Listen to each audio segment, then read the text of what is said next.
Hello my YouTube family, आप सभी का मेरे एक नए ब्लॉग में फिर से स्वागत है। मैं उम्मीद करती हूँ कि आप लोग सब बहुत अच्छे होंगे और मेरा ये ब्लॉग बहुत ही दिनों के बाद जा रहा है। मैंने कुछ भी ब्लॉग अपलोड नहीं किया था बहुत दिनों से, तो इसका रीज़न भी यही था कि मैं अपने ननद के यहाँ गई हुई थी, तो इसलिए मुझे टाइम नहीं मिला। तो इसलिए माफ़ी चाहती हूँ वीडियो अपलोड लेट से करने के लिए। तो सबसे पहले मैं आप सभी को नवरात्रि की ढेर सारी शुभकामनाएं दे देती हूँ।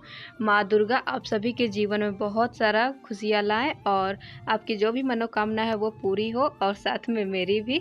और हम लोग यहाँ पे ननद के घर जाने के लिए निकल गए हैं अपने घर से। और हमारे यहाँ का रोड का नज़ारा बहुत ही ख़राब है, रोड बहुत ही ज़्यादा ख़राब है, तो इसलिए गाड़ी बार बार इधर उधर हिल रही है, तो इससे वीडियो भी थोड़ा सा हिला डुला सा नज़र आ रहा होगा आप लोगों को।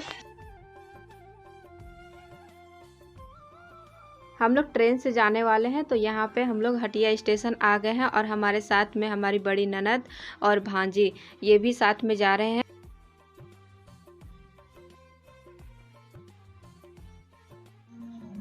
तो यहाँ पे हम लोग हटिया स्टेशन पहुँच गए हैं और हम लोगों को जाना है उड़ीसा। राउरकेला में हमारी छोटी ननद का घर है, तो वहीं पे हम लोगों को जाना है।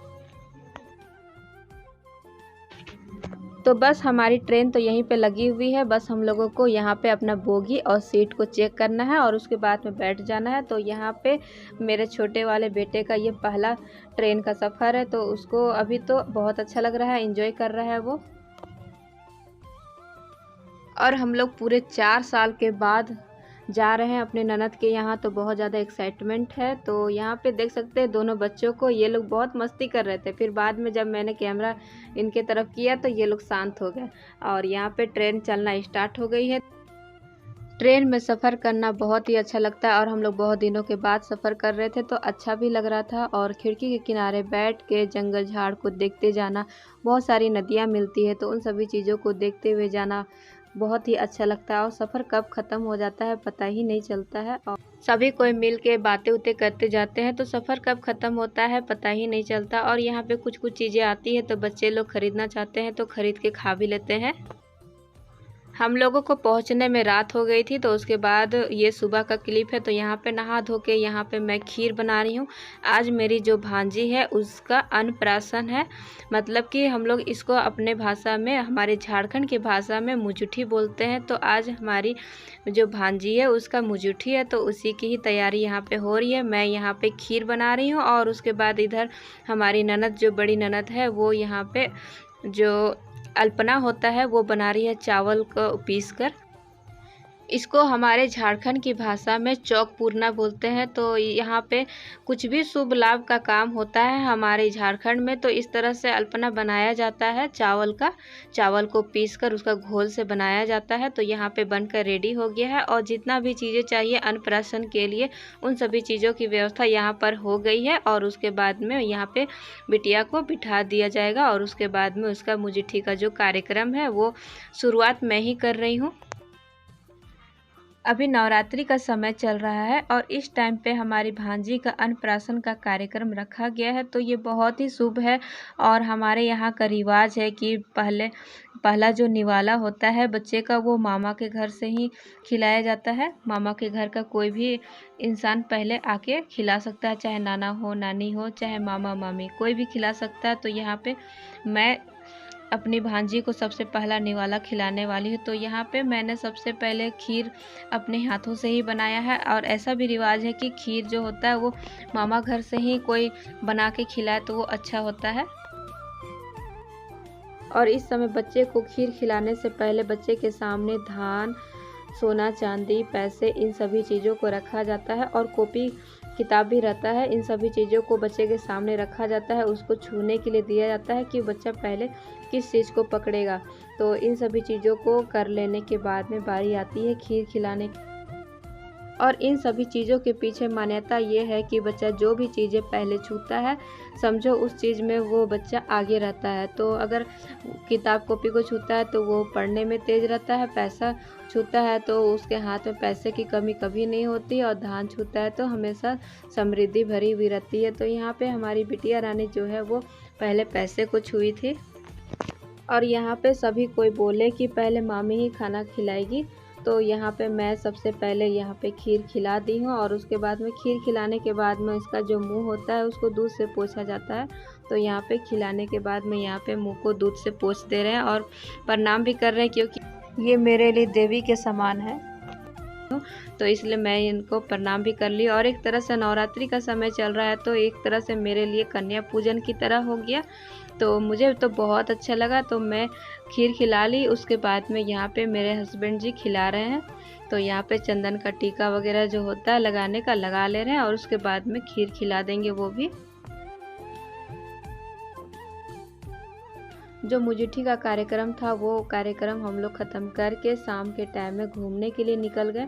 अब इतनी दूर आए हैं तो थोड़ा सा घूमना तो बनता है। और यहाँ पे हम लोग आए हैं वेद व्यास सबसे पहले, तो यहाँ पे वेद व्यास में हम लोग आ रहे हैं, एंट्री कर रहे हैं और उसके बाद यहाँ थोड़ा सा घूमेंगे। और यहाँ पे घूमने में मेरी हालत थोड़ी सी ख़राब हो गई थी, क्योंकि मेरा जो बाबू है, ये छोटा बाबू जिसको आप लोग मेरे गोदी में देख रहे हैं, ये मुझे बहुत ही ज़्यादा तंग किया। ये किसी के पास जाता ही नहीं था और इसको लेके मुझे चलना पड़ रहा था पूरा।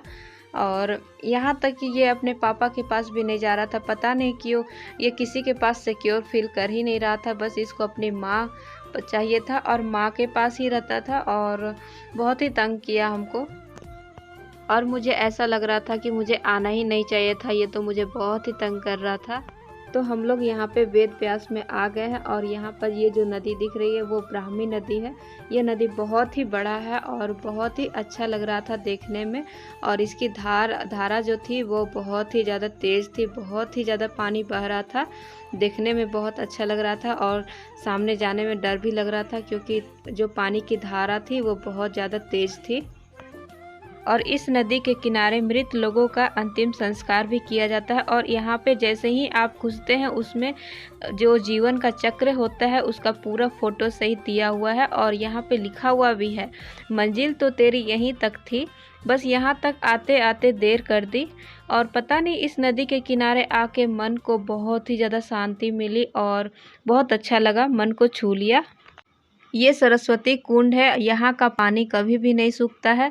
ऐसा लोगों का मान्यता है कि यहाँ जो भी मन्नत मांगते हैं वो पूरा हो जाता है। और इसके पीछे एक पौराणिक कथा भी है कि व्यास जी ऊपर के गुफा में जब तपस्या कर रहे थे तो उनके अंदर माँ सरस्वती सवार हो गई थी और उन्होंने ही महाभारत की रचना की थी।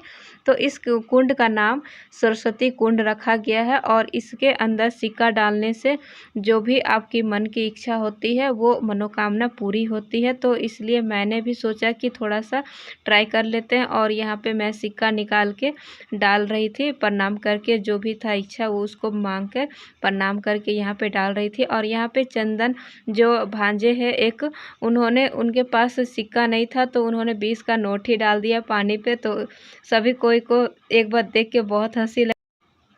तो यहाँ पे हम लोग भी अपना किस्मत आजमा रहे थे, यहाँ पे सिक्का डाल रहे थे। और इधर साइड में आप देख सकते हैं एक नोट है, तो ये नोट जो है वो चंदन डाल दिए थे 20 का। और यहाँ पे हम लोग वेद व्यास से निकलने के बाद फिर दूसरे जगह जाने के लिए गाड़ी में बैठ चुके हैं।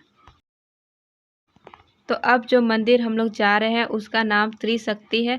तो ये मंदिर रोड से ही लोगों को बहुत ज़्यादा आकर्षित करती है। इसमें जो मंदिर के बाहर में शिव जी की बड़ी सी प्रतिमा बनी हुई है वो बहुत ही ज़्यादा आकर्षित करती है लोगों को रोड से ही, और बहुत ही सुंदर लगती है देखने में। अभी पूरा शाम हो गया है तो पूरा अंधेरा अंधेरा सा दिख रहा है। तो यहाँ पे हम लोग मंदिर के अंदर में प्रवेश किए हैं और मंदिर पे लिखा हुआ था बाहर में कि फ़ोटो वगैरह खींचना वर्जित है, तो फिर भी मैंने थोड़ा सा रिकॉर्ड कर लिया। ऊपर में जो कलाकारी की हुई है वो बहुत ही अच्छा डिज़ाइन बनाया हुआ है और देखने में बहुत अच्छा लग रहा था। और यहाँ पे पूरा माहौल बहुत ही शांति भरा था और बहुत ही अच्छा लग रहा था, मन को बहुत सुकून मिल रहा था। तो ये त्रिशक्ति मंदिर है। तो यहाँ पे तीन मूर्तियाँ हैं और मूर्तियाँ बहुत सुंदर है। और कैमरे में शायद ठीक से नहीं दिख रही होगी, लेकिन मूर्तियाँ देखने में बहुत ही सुंदर लग रही थी। और यहाँ पे मंदिर के नीचे जो साइड में खाली जगह है वहाँ पे विष्णु और लक्ष्मी माता का बनाया हुआ है मूर्ति। जिस तरह से शिव जी का मूर्ति बनाया हुआ वैसे ही साइड में बनाया हुआ है। और देखने में पूरा मंदिर बहुत अच्छा लग रहा था। और ये मंदिर अभी शायद नया नया ही बना हुआ है। और बाहर का नज़ारा ये देख सकते हैं, पूरा शाम हो गया है और अंधेरा होने को है। जब अंधेरा हो गया तो शिव जी के जो मूर्ति है उसमें अलग अलग कलर की लाइट जो जल रही थी वो देखने में बहुत ही अच्छी लग रही थी और आकर्षक का केंद्र बनी हुई थी। त्रिशक्ति मंदिर का दर्शन कर लेने के बाद हम लोग आ गए हनुमान वाटिका। और यहाँ पे आप देख सकते हैं हनुमान जी, बहुत बड़े हनुमान जी का मूर्ति यहाँ पे बना हुआ है। और इसको देख के लग रहा है कि सच में हनुमान जी एकदम बड़ा विशाल रूप धारण करके हमारे सामने खड़े हैं। और यहाँ पे बहुत सारे मंदिर भी है, जैसे कि दुर्गा माँ, राधा कृष्णा, राम सीता, शिव पार्वती, सभी का अलग अलग मंदिर है। और अभी नवरात्रि का समय चल रहा है तो यहाँ पर पूरे मंदिर में अच्छे से लाइट की व्यवस्था की हुई है और भजन कीर्तन हो रहा था और पूजा पाठ अच्छे से हो रहा था। और शाम के समय में हम लोग गए थे तो यहाँ पे संध्या आरती भी हो रही थी। और अभी पूरा शाम हो गया है, अंधेरा हो गया है। तो यहाँ पे दुर्गा पूजा के जो पंडाल सब बने हुए हैं तो सामने में लाइटिंग की बहुत अच्छी अच्छी व्यवस्था की हुई है। बहुत अच्छा लग रहा था रात के समय में इन सभी लाइटों को देखने में। और दुर्गा पूजा के पंडाल भी जो हमारे आंखों के सामने दिख रहा था, जो दिख जा रहा था, उन सभी को देखते हुए अच्छे से हम लोग नज़ारा लेते हुए जा रहे थे। तो यहाँ पे कुछ कुछ पंडाल हम लोगों को दिख जा रहा था तो बहुत अच्छा लग रहा था देख के। और रात का समय है तो रात के समय में पंडाल सब देखने में बहुत अच्छा लगता है। और पूजा पूजा की जो लाइटिंग होती है वो भी बहुत अच्छी अच्छी थी। और मेला भी लगा हुआ था, पूरा झूला वगैरह, बड़ा बड़ा झूला वगैरह भी लगा हुआ था। पूजा पंडाल सब देख के बहुत अच्छा लगा। तो इस वीडियो में मैं यहीं तक आप सभी को दिखा रही हूँ और इसका नेक्स्ट पार्ट भी आएगा। तो उम्मीद करती हूँ कि आप सभी को मेरा ये ब्लॉग पसंद आया हो। और यहीं पे अपने ब्लॉग को एंड कर रही हूँ। और चैनल पर नए हैं तो प्लीज़ चैनल को सब्सक्राइब करिएगा। फिर मिलेंगे एक नए ब्लॉग में, तब तक के लिए बाय बाय।